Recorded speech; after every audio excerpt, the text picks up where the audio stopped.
segundo livro de Crônicas, segundo livro das Crônicas do Rei de Israel, capítulo 15.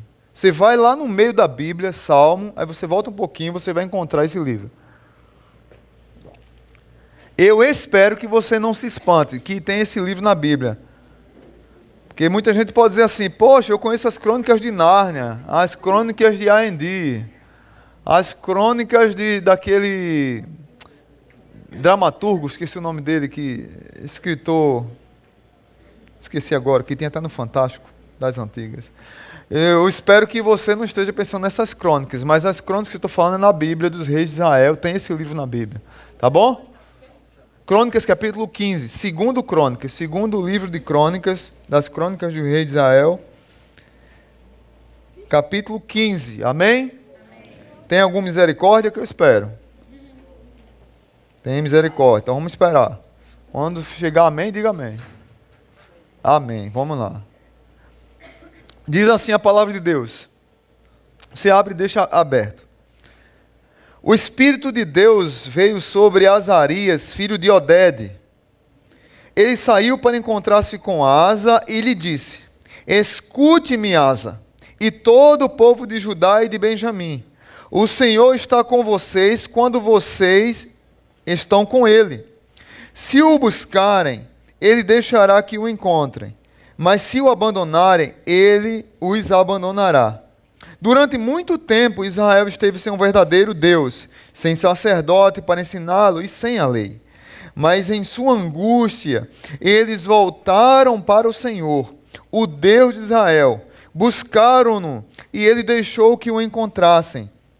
Naqueles dias, não era seguro viajar, pois muitos distúrbios afligiam todos os habitantes do território.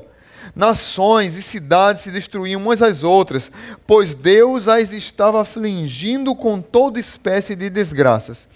Mas sejam fortes e não desanimem, pois o trabalho de vocês será recompensado. Assim que ouviu as palavras e a profecia do profeta Azarias, filho de Odede, o rei Asa encheu-se de coragem, retirou os ídolos repugnantes de toda a terra de Judá e de Benjamim e das cidades que haviam conquistado nos montes de Efraim, e restaurou o altar do Senhor que estava em frente do pórtico do templo do Senhor. Depois reuniu todo o povo de Judá e de Benjamim e convocou também os que pertenciam a Efraim, a Manassés e a Simeão, que viviam entre eles, pois muitos de Israel tinham passado para o lado do rei Asa, ao verem que o Senhor, o seu Deus, estava com ele. Eles se reuniram em Jerusalém no terceiro mês do 15º ano do reinado de Asa. Naquela ocasião sacrificaram ao Senhor 700 bois e 7.000 ovelhas e cabras do saque que haviam feito. Fizeram um acordo de todo o coração e de toda a alma de buscar o Senhor, o Deus dos seus antepassados. Todo aquele que não buscasse o Senhor, o Deus de Israel, deveria ser morto. Gente simples ou importante, homem ou mulher. Fizeram esse juramento ao Senhor em alta voz, bradando ao som de cornetas e trombetas. Todo o povo de Judá alegrou-se com um juramento, pois o havia feito de todo o coração. Eles buscaram a Deus com a melhor disposição. Ele deixou que o encontrassem e lhes concedeu paz em suas fronteiras. O rei Asa chegou até depor sua avó, Maaca, da posição de rainha-mãe, pois ela havia feito um poste sagrado repugnante. Asa derrubou o poste, despedaçou-o e queimou-o no vale de Cedron. Embora os altares idólatras não tivessem sido eliminados todos de Israel, o coração de Asa foi totalmente dedicado ao Senhor durante toda a sua vida.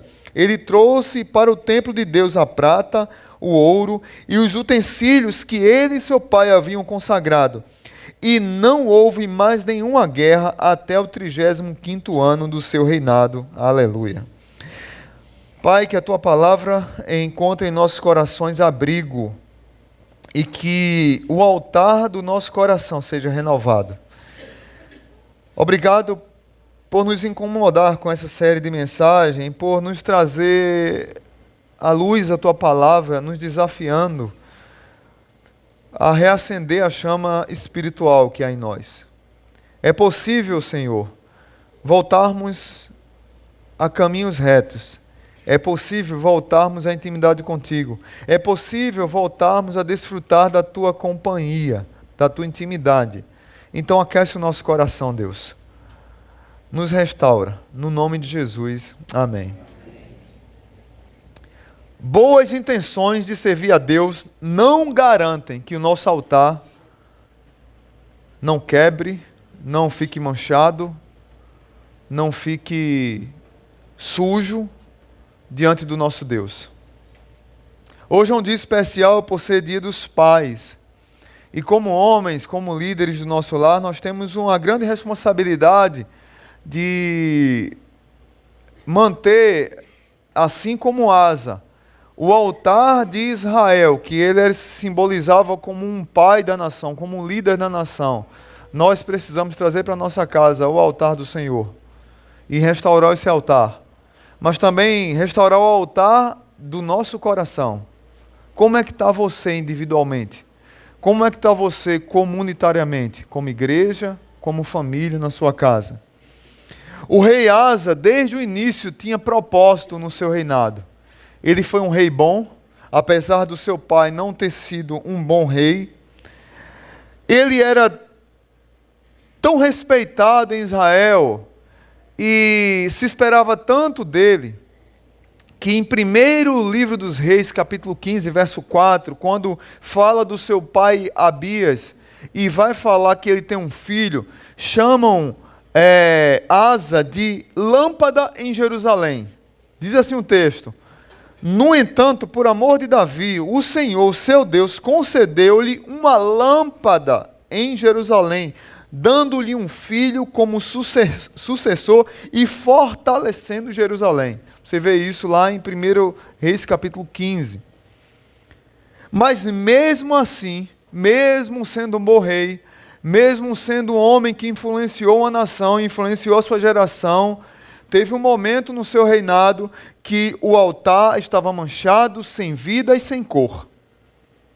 É possível, pastor, o altar da nossa vida se quebrar? É possível o altar da nossa vida estar manchado? Assim como é possível a lâmpada apagar, assim como é possível a nossa efusão espiritual começar a decair, assim como é possível declinar a vida cristã, é possível o altar do nosso coração estar arruinado. Mas é possível também ser restaurado, e isso alegra o nosso coração. Muitas vezes substituímos Deus por ídolos. Tentamos preencher Deus com ídolos. Deus, ele não é mais o nosso Deus em alguns momentos. Em várias situações da nossa vida, nós trocamos coisas boas pelo nosso Deus. E essas coisas boas, que eu já falei várias vezes aqui na igreja, se tornam ídolos para a gente.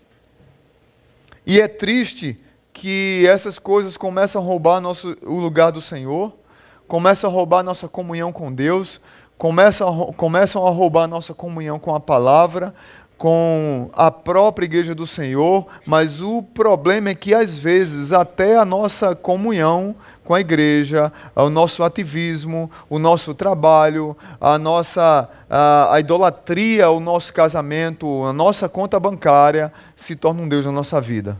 Os nossos filhos. É interessante que nós temos a triste concepção de chamar que tem um grupo de pessoas que são idólatras. Nós saímos dessa porta, nós vamos pregar o evangelho para alguém, perguntamos qual a religião dela, e nós dizemos assim: você idolatra santos. E nós dizemos que eles são idólatras. Nós chamamos quem de idólatras? Quem? Os católicos. E nós não somos. Nós não somos. Nós somos as pessoas mais bem espiritualizadas do mundo. Será?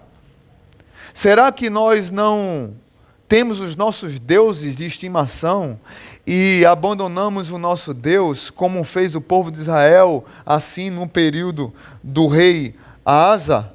mesmo tendo esse rei sendo um bom rei? Será que Deus tem levantado pessoas para nos alertar e nós temos fugido devagarzinho? Porque é assim que a gente vai se afastando de Deus. Devagarinho nós vamos fugindo do Senhor, fugindo da comunhão com Deus, fugindo da intimidade com o Senhor, e não percebemos que isso vai quebrando o altar de Deus, vai manchando o altar, e sem querer nossa consciência vai morrendo, nossa intimidade com Deus vai morrendo e o altar vai sendo quebrado. A lei do Senhor, a palavra de Deus vai sendo negligenciada, e o altar de Deus vai se esvaindo da nossa vida. É interessante que o povo de Israel, se você ler depois o capítulo 14, se você quiser ler um pouco da história de Asa, você lê 1 Reis 15, 2 Crônicas 14, 15 e 16. Você vai entender a história desse rei bom, que infelizmente acabou mal. Porque no final da sua vida, no lugar dele consultar Deus, ele desistiu de consultar Deus. Você viu no texto que nós lemos que ele escuta a voz do profeta e obedece. Em 2 Crônicas capítulo 16, ele escuta a voz do profeta e manda prender o profeta. Esse rei que é bom, começou a carreira boa e terminou ruim. Mas no capítulo 14, você vai perceber que tem um sentimento de inadequação, de pequenez no povo de Israel. O povo de Israel não está em paz. No capítulo 15 você vai perceber isso, que estava tão ruim a situação, que eles não andavam em segurança, ninguém podia viajar. Era nação contra nação, bairro contra bairro, facção contra facção, gangue contra gangue. O povo não conseguia nem sair às ruas. Não tinha paz em Israel. E é interessante que lá no capítulo 14, os etíopes vão para uma guerra contra Israel, e os etíopes têm mais de 1 milhão de soldados.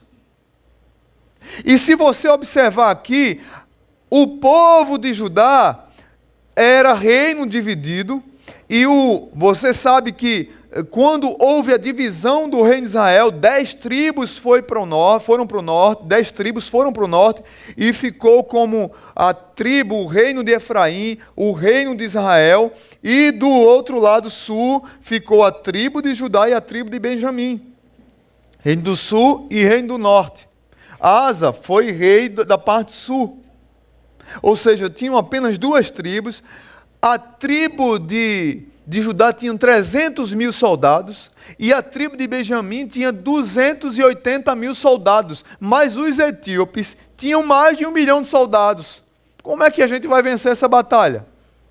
E é interessante que nesse movimento de Deus confrontando o povo de Israel, da lei de história deuteronômica, quando Moisés está perto de ser morto, ele repete a lei e diz assim para o povo de Israel: olha, se vocês obedecerem a Deus, Deus irá lhes abençoar. Se vocês desobedecerem a Deus, virá maldição sobre vocês. O povo parece que gostava de sofrer, porque quando você vai para o livro de Juízes, o povo vivia, cada um vivendo do seu jeito, da sua forma, do jeito que queria, e Deus tinha que mandar uma nação vizinha para castigar aquele povo, para que aquele povo se arrependesse, e Deus mandar um libertador. No período de Asa estava do mesmo jeito, já com um rei, mas o povo não queria obedecer. Mas Asa, sendo lâmpada para Jerusalém, ele faz uma oração. Mesmo tendo a metade dos soldados da outra nação. E lá no capítulo 14, verso 11, diz assim: então Asa clamou ao Senhor, seu Deus: Senhor, não há ninguém como tu para ajudar os fracos contra os poderosos. Ajuda-nos, ó Senhor. Ó nosso Deus, pois em Ti pomos a nossa confiança, e em Teu nome viemos contra este imenso exército. Ó Senhor, Tu és o nosso Deus, não deixes o homem prevalecer contra Ti. Ou seja, houve um grande despertamento em Israel. O povo voltou através do seu rei a adorar e a olhar para Deus. E Deus deu vitória ao seu povo. É interessante que você lê o capítulo 14, depois dessa batalha você vai ver, do começo ao fim, que Deus venceu a batalha. Não diz que foi o povo do sul de Judá e Benjamim que venceu a batalha, foi Deus que venceu a batalha contra os inimigos, porque o povo se humilhou na presença dele, o povo se entregou, o povo despertou novamente, percebeu que o altar estava sujo, percebeu que o altar estava quebrado e disse: Deus, nós queremos voltar à simplicidade da vida humilde, nos ajuda. Nós não temos condições de lutar contra mais de 1 milhão de pessoas. Somos apenas 500 mil. E Deus, o Senhor dos exércitos, deu vitória ao povo. Queridos irmãos, a minha oração nessa noite é que você faça uma pergunta. É possível renovar a minha vida espiritual? É possível renovar o altar do meu coração? É possível? Talvez eu entrei nessa igreja hoje, o meu coração está destruído, o altar está bagunçado, está manchado, eu coloquei vários ídolos. Eu coloquei um ídolozinho aqui, outro ali, pintei aqui, enganei aqui, Deus apareceu ali na esquina, eu fui e botei uma tinta mais escura para Deus não ver. Como se Deus não visse nada, e o meu coração vai se enchendo de ídolos, e Deus foi se esvaziando, e eu fui tirando Deus da minha vida, tirando a ação do Espírito Santo na minha vida, fui se apagando, resistindo, rejeitando o Senhor. Não é à toa que a Bíblia fala em vários momentos: não rejeite o Espírito, não apague o Espírito, porque é possível nós apagarmos e o nosso altar ficar manchado. Talvez você entrou aqui nessa noite e você está meio que sem esperança, ou talvez você está fazendo a reflexão: não tem jeito, não dá mais certo, pastor.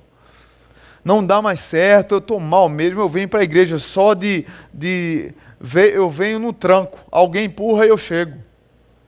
Ou então o carro já sente o cheiro da igreja, quando eu entro no carro ele vem sozinho. O azimuth magnético dele dá aqui na igreja. Mas eu venho, é só corpo presente. Não adoro mais, não amo mais o Senhor, a palavra não tem mais sentido na minha vida. O coração não está mais aquecido, a vida espiritual acabou há muito tempo, o coração está enferrujado. É possível Deus mudar a sua vida, e se for essa noite, amém. É possível sim.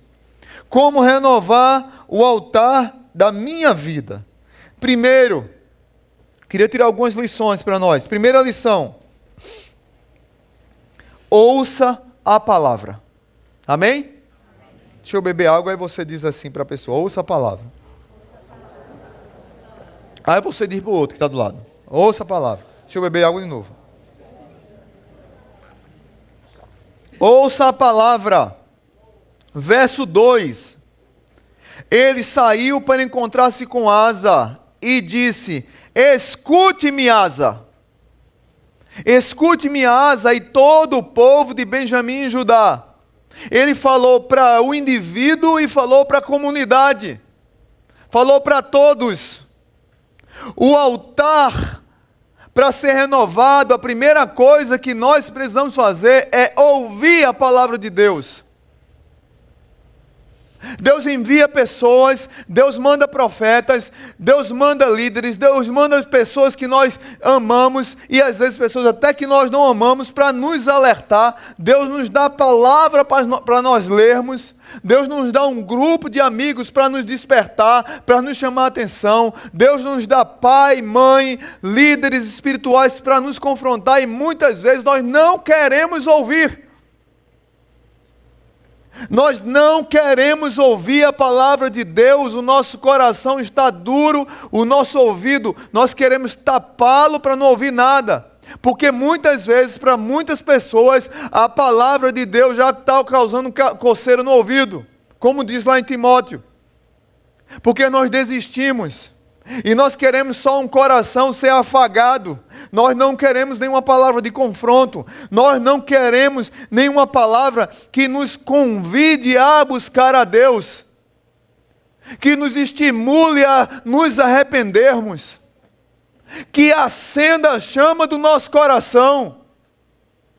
Que queime mesmo como um fogo para purificar a nossa vida espiritual, que está uma nojeira.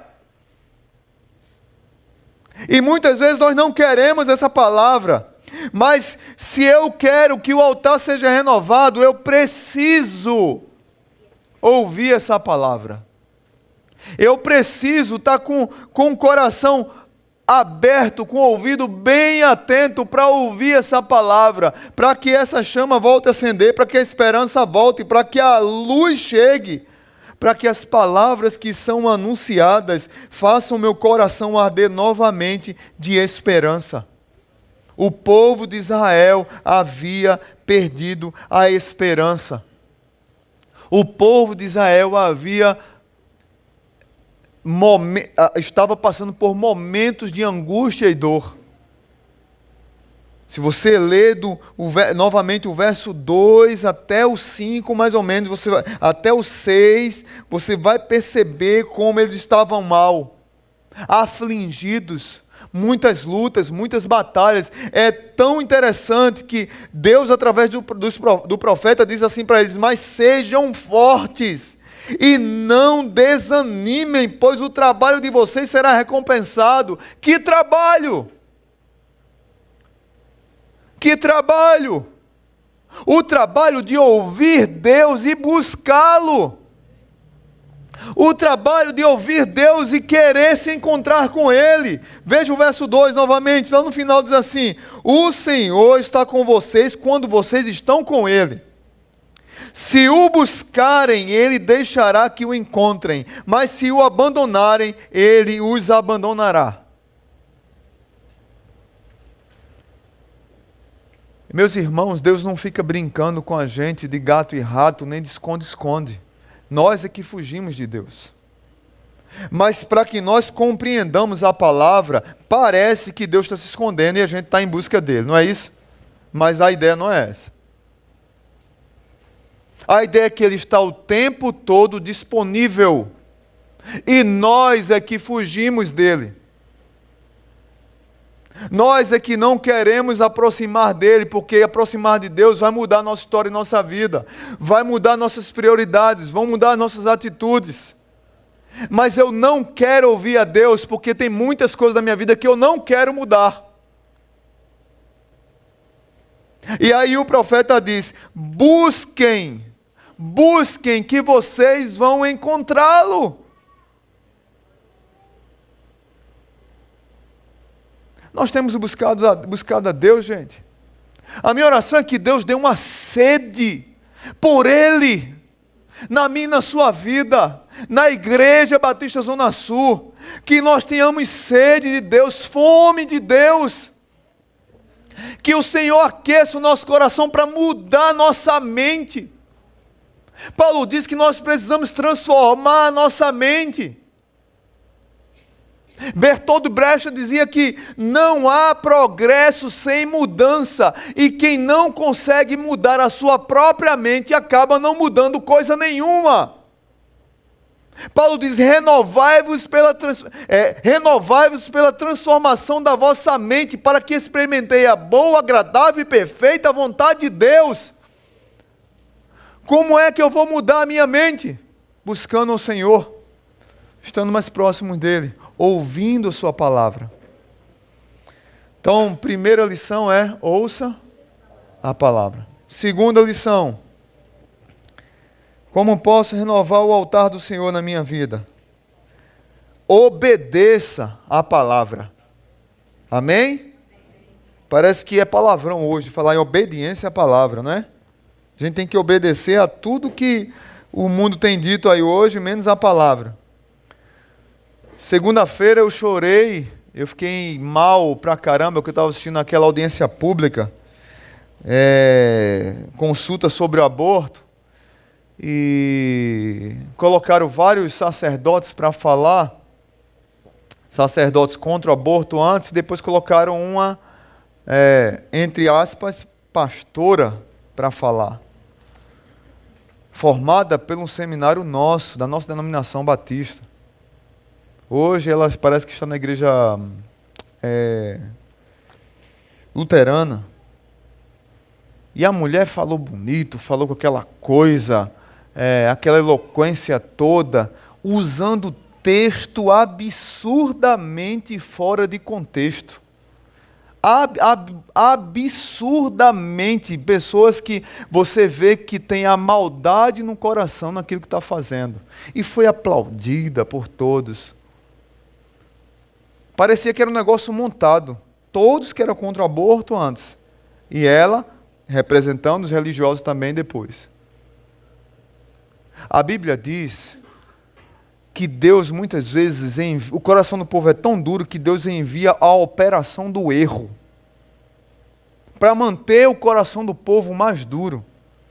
Mas a Bíblia também diz que o Deus desse século minúsculo, Satanás, cegou o entendimento dos homens. Literalmente, quem assistiu aquele vídeo talvez entenda o que eu estou falando. Aquela mulher estava falando literalmente pela boca de Satanás, usando a Bíblia para defender assassinato, usando a Bíblia para defender morte, maldade. Quantos de nós, e aí eu trazendo para aqui, quantos de nós não obedecemos à palavra? Quantos de nós fugimos da palavra? Quantos de nós estamos longe da palavra porque nem queremos ouvi-la, muito menos obedecê-la? E depois que tudo desencaminha na nossa vida, aí nós cantamos aquela música, ó vidas, ó céus. Era a hiena, eu não lembro o nome dela. Mas para obedecer a palavra, verso 8, o rei Asa tomou algumas atitudes. Veja o que aconteceu. Interessante que no verso 2 e o 8, no verso 2 diz, escute-me, no verso 8 diz, assim que ouviu. Mas o verso 8 eu vou ler novamente, diz assim, assim que ouviu as palavras e profecias do profeta Azarias, filho de Odede, o rei Asa encheu-se de quê? Coragem. Em nome de Jesus, a minha oração nessa noite é que você ouça a palavra, obedeça a palavra, e ao ouvir a palavra você se encha de coragem. Amém? Coragem para obedecer a palavra, para obedecer o Senhor Jesus. Quem é a palavra? Quem é o verbo? O rei Asa, ele teve a atitude corajosa de remover os ídolos. Quem obedece a palavra toma atitude corajosa. Quem obedece a palavra sai de cima da zona de conforto. Quem obedece a palavra toma uma atitude, e ele tomou uma atitude fantástica. Esse homem, ele teve coragem de abandonar o que Deus abomina. Mas muitas vezes, queridos, o que torna-se ídolo na nossa vida, vou repetir, são coisas que nós amamos, não coisas que nós não amamos. São coisas que Deus quer que nós amemos. O problema é a nossa atitude de idolatria, de adoração àquela coisa boa, que muitas vezes toma o lugar de Deus na nossa vida. E esse homem de Deus, diz a Bíblia, que ele tomou uma atitude radical. Ele retirou os ídolos repugnantes de toda a terra de Judá e de Benjamim e das cidades que haviam conquistado no monte de Efraim. Aí vá comigo para o verso 16. Veja o que ele fez. Ele é macho assim, brabo mesmo. Porque veja o que foi que ele fez. Verso 16. O rei Asa chegou até a deportar sua avó Maaca da posição de rainha-mãe.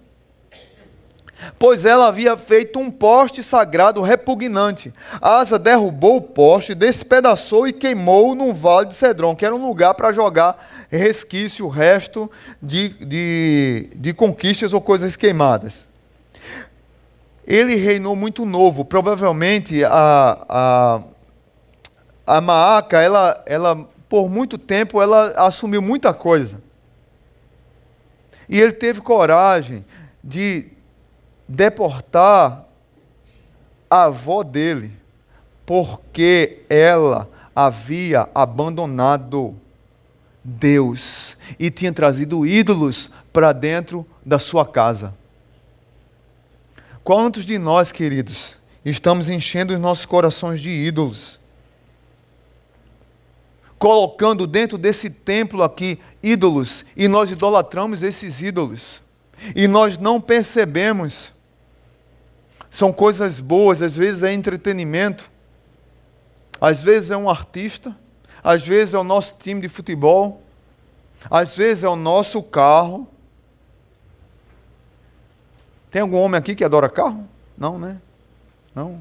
Vamos... Não vou perguntar não, porque pode dar briga. Às vezes é a nossa conta bancária, às vezes é a casa que nós temos, às vezes é o nosso trabalho. Vocês viram aqui a peça que foi feita? Não é que o trabalho está errado, de forma alguma. É que nós abandonamos muitas vezes os papéis que Deus nos convocou para ser feito. Nós abandonamos o papel de pai, o papel de marido, o papel de filho. Nós abandonamos o papel de amigo. Nós abandonamos o papel de netos. Porque a tarefa se torna um ídolo na nossa vida. A tarefa tem que ser feita. O trabalho tem que ser feito, porque muitas vezes é aquilo que nos mantém. Agora, o problema é que quando aquilo se torna um ídolo na nossa vida. E ídolos são coisas que nós amamos. Muitas vezes a mãe, ou o pai, ou vice-versa, quer corrigir um filho, e um dos dois não deixa. É meio que uma idolatria, uma superproteção para o filho, e não deixa. Muitas vezes um quer conversar e o outro protege tanto. Muitas vezes, eu tenho dito isso para alguns casais novos, que têm filhos pequenos. Lívia está por aí? Não, né? Está lá, né? Nossa filha Lívia, ela é meio que...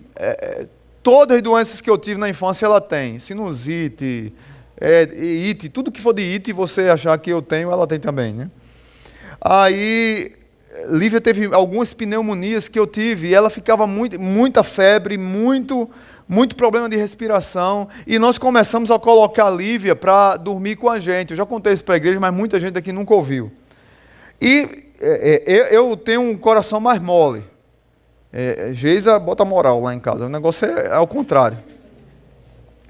Aí eu, preocupado com ela ter febre, aquela coisa toda, e foi ficando, e daqui a pouco a Lívia fica boa, fica doente de novo, aí foi ficando na cama, foi ficando. Para tirar a Lívia da nossa cama, foi um sacrifício. Aí a gente percebeu que a gente estava se estranhando. Um olhava para o outro assim. Aí subia aqui com o canino aqui, né? Subia assim.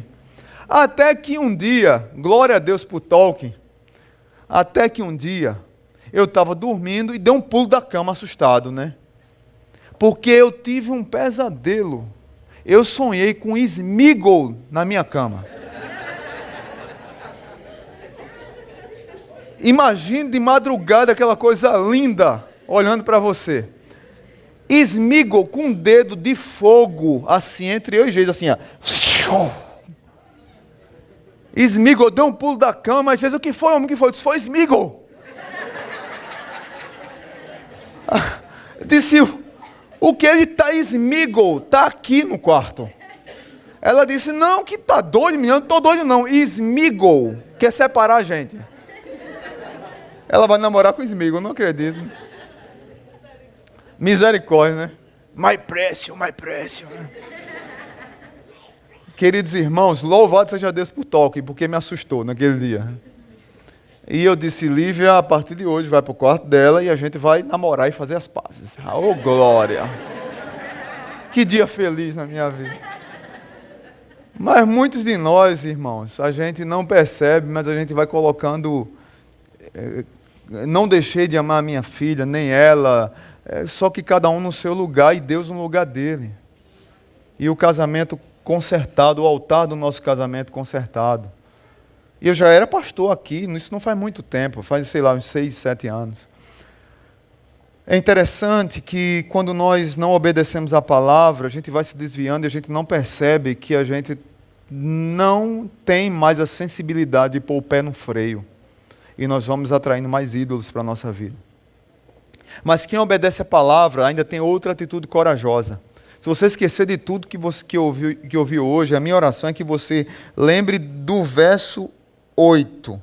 Assim que ouviu as palavras e a profecia do profeta Azarias, filho de Odede, o rei Asa encheu-se de coragem. Coragem para voltar para Deus e restaurar o altar. Amém? Então, ele obedeceu a palavra primeiro, retirando os ídolos. Segundo, uma atitude corajosa de renovar o altar. Verso 8 diz que ele renovou, restaurou o altar que estava em frente do pórtico do templo do Senhor. E no verso 18 diz assim: ele trouxe para o templo de Deus a prata, o ouro e os utensílios que ele e seu pai haviam consagrado. Objetos que nunca deveriam ter saído do altar. Veja como estava bagunçado o altar. Além de estar com ídolos, as coisas que deveriam estar lá não estavam. O que é que está faltando no seu coração que você precisa tomar uma atitude corajosa de renovar o altar de Deus na sua vida? Porque tem que ter coragem, irmãos, para recolocar o que você tirou e que não era para ter tirado. Talvez você tirou o tempo de devocional, talvez você tirou o tempo de oração, talvez você tirou o tempo de meditação da palavra, talvez você tirou o tempo de sentar com um amigo para um processo de discipulado, talvez você tirou o tempo de vir para o culto comunitário, porque hoje está na moda crente não ir para a igreja. Ou se chateou com a igreja, eu vou para outra, shopping center. Esse aqui não tem o produto que eu quero, eu vou para outro. Ou não tem YouTube, eu vou ficar em casa, está tudo bem. Porque Deus não é mais prioridade na sua vida. Porque comunhão não é mais prioridade, você começa a tirar coisas e começa a pôr outras. E Deus está dizendo, olha, remove tudo, recoloca o que é prioridade. O que é prioridade na nossa vida? C.S. Lewis já dizia, coloque as primeiras coisas em primeiro lugar e você terá todas as outras coisas. Coloque a segunda coisa em primeiro lugar e você perderá todas elas. Muitos de nós estamos perdendo o altar do nosso coração, estamos perdendo intimidade com Deus, estamos perdendo Deus na nossa vida, porque as primeiras coisas não estão nos primeiros lugares. E aí a minha oração é que Deus lhe dê coragem nessa noite para aquecer o seu coração. Você como indivíduo e você como igreja. Igreja Batista Zona Sul, nós precisamos acordar como igreja para clamar a Deus e para mudar nossa atitude.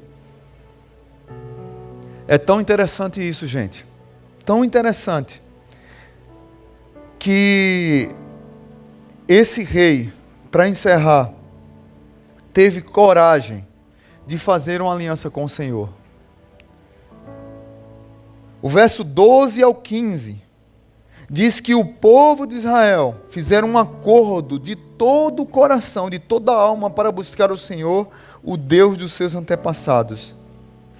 E o verso 14 diz que foi uma festa. Fizeram esse juramento ao Senhor em alta voz, bradando ao som de cornetas e trombetas. E todo o povo se alegrou com o que havia sido feito. E de todo o coração e com toda a disposição buscaram a Deus. A minha oração é que eu, individualmente, e eu mais você, como igreja, nós possamos fazer uma aliança com Deus para buscá-lo, porque nós vamos encontrá-lo. Não que Ele está se escondendo, nós é que estamos fugindo. E que essa busca por Ele, essa atitude corajosa de buscar, de dobrar os joelhos, de ter comunhão, de jejuar, de orar, de ler a palavra, de meditar, de conversar sobre isso, de ter conversas que nos alimentem espiritualmente, seja algo tão profundo, mas tão maravilhoso na minha e na sua vida. Não que outras coisas não são boas de conversar, não é isso que eu estou dizendo. Eu estou falando para que você busque mais a Deus. E para que as conversas e as coisas de Deus na nossa vida sejam algo natural, porque é primário. E que seja tão primário na nossa vida, que onde quer que cheguemos, chegue luz. Onde quer que cheguemos, chegue sal da terra. Onde quer que cheguemos, seja sal, seja lugar santo. Porque ali há alguém cheio do Espírito Santo, alguém cheio da graça, alguém cheio da luz que brilha, que é Jesus Cristo, porque obedece a palavra. O verso 9 diz que as pessoas do norte chegavam. Verso 9 diz, olha, depois reuni todo o povo de Judá e de Benjamim. Depois que ele reuniu todo o povo nessa grande assembleia para fazer aliança, ele convocou também os que pertenciam a Efraim, Manassés e Simeão, que viviam entre eles, pois muitos de Israel tinham passado para o lado do rei Asa, ao verem que o Senhor, o seu Deus, estava com ele. Gente, que coisa linda! A presença de Deus na vida de Asa, a presença de Deus na vida de Israel, de Judá, atraía os outros. A minha oração é que eu e você busquemos a Deus com tanta paixão e alegria, de fato e de verdade, ao ponto daqueles que estão sedentos, daqueles que estão clamando, daqueles que estão sem esperança, daqueles que estão desonrados, daqueles que estão maltrapilhos, que eles olhem para a minha vida e para a sua vida e para essa igreja e vejam a presença de Deus aqui, reinando nesse lugar, na nossa vida, e que eles sejam atraídos. Olha, eles se juntaram lá com aquela igreja porque a presença de Deus está ali. Nós precisamos acreditar nisso, queridos, senão para que estarmos aqui? Nós precisamos acreditar nisso para que as pessoas cheguem, olhem para a nossa vida e sejam confrontadas, amadas, cuidadas, restauradas. E daqui a pouco a gente fazer 3 cultos, 4 cultos, 5 cultos, ir para outro canto, não sei. Mas que a presença de Jesus, a presença do Espírito Santo, a presença do Deus Pai seja uma verdade. Porque o altar foi renovado. E se o altar foi renovado, essa luz, nesse templo que eu digo vocês, irá brilhar. Onde quer que nós formos, irá brilhar. E as pessoas serão atraídas. Que assim seja na minha vida e na sua vida. Vamos adorar a Deus, pedindo para que o Senhor renove o nosso coração. Pedindo para que o Senhor renove a nossa vida. Vá orando, coloque diante do Senhor a sua vida. E não diga que não tem jeito. É possível renovar o altar. Ouvindo e obedecendo a palavra. Tendo uma atitude corajosa de fazer o que a palavra diz. Vamos ficar de pé?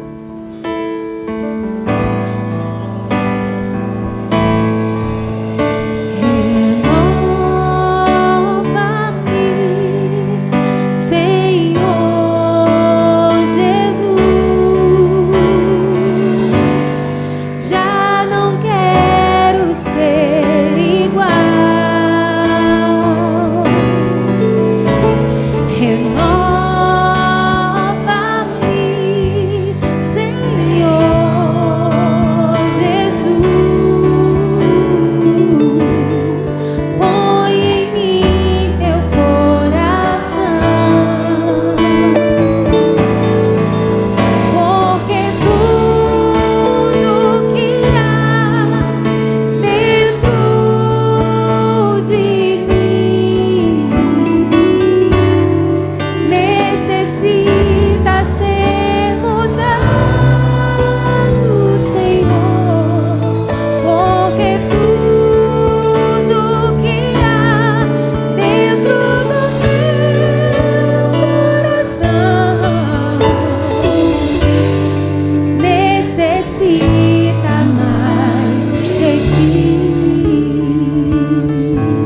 falou com você nessa noite e você reconhece que necessita mais de Deus e que o altar da sua vida precisa ser renovado, tem alguma área na sua vida que precisa ser renovada e você quer publicar isso.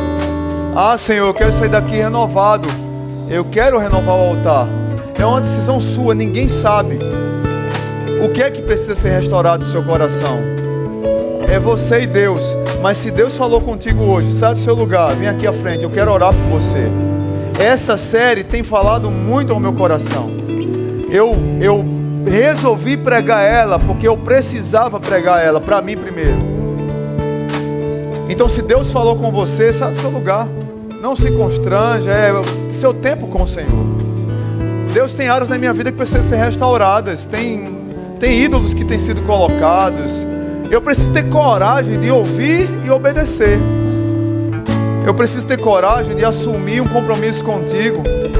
Não sei qual é a área que Deus vai falar, mas você sabe. Tem alguém aqui nessa noite, vou pedir para abrir o corredor só para o pessoal vir para aqui, pode vir. Tem alguém que quer entregar a vida a Jesus, você tem visitado nossa igreja, mas você não entregou a vida a Cristo ainda. E você entendeu hoje que o Senhor é o Senhor da sua vida. Você quer entregar a vida a Ele, pode sair do seu lugar também, eu quero orar por você. Tem alguém? Tem alguém que quer descer as águas do batismo, já tomou a decisão, congrega conosco, mas não tomou a decisão ainda pelo batismo. Pastor, eu quero me batizar. Nós teremos batismo em outubro, se Deus quiser. Num culto de gratidão no terreno que compramos. Era um tempo especial. Você quer descer as águas, também pode vir aqui. Vamos continuar cantando. E você pode sair do seu lugar e é tempo de vir ainda.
A igreja estenda as mãos para esses amados. Vamos orar por esses queridos que aqui estão tomando uma decisão. Pai bendito, eu quero te agradecer por essa noite, Pai, porque é um dia tão especial, o Dia dos Pais. E talvez tenha alguns pais aqui que precisam tomar a decisão de assumirem e terem a coragem de restaurar o altar dentro dos seus lares. Assumirem a atitude de pastores da sua casa, de líderes da sua esposa, dos seus filhos, entendendo que é um chamamento que nós seremos cobrados como homens.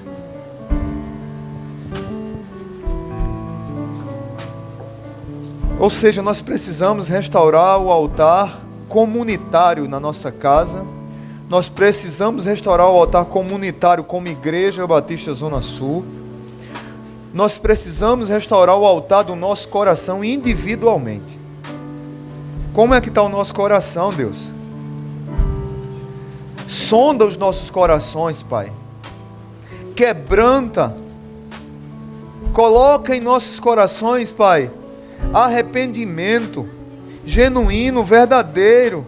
E que nós tenhamos a coragem, a atitude verdadeira de assumir aqui diante de Deus, da igreja do Senhor, principalmente do Teu Espírito Santo, que nós nos arrependemos veementemente de como está a nossa vida.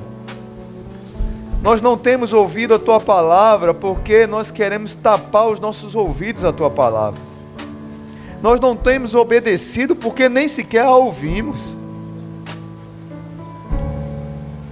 Pai, restaura momentos de intimidade contigo, momentos simples, mas que trazem luz à nossa vida e que muitas vezes está cheia de trevas.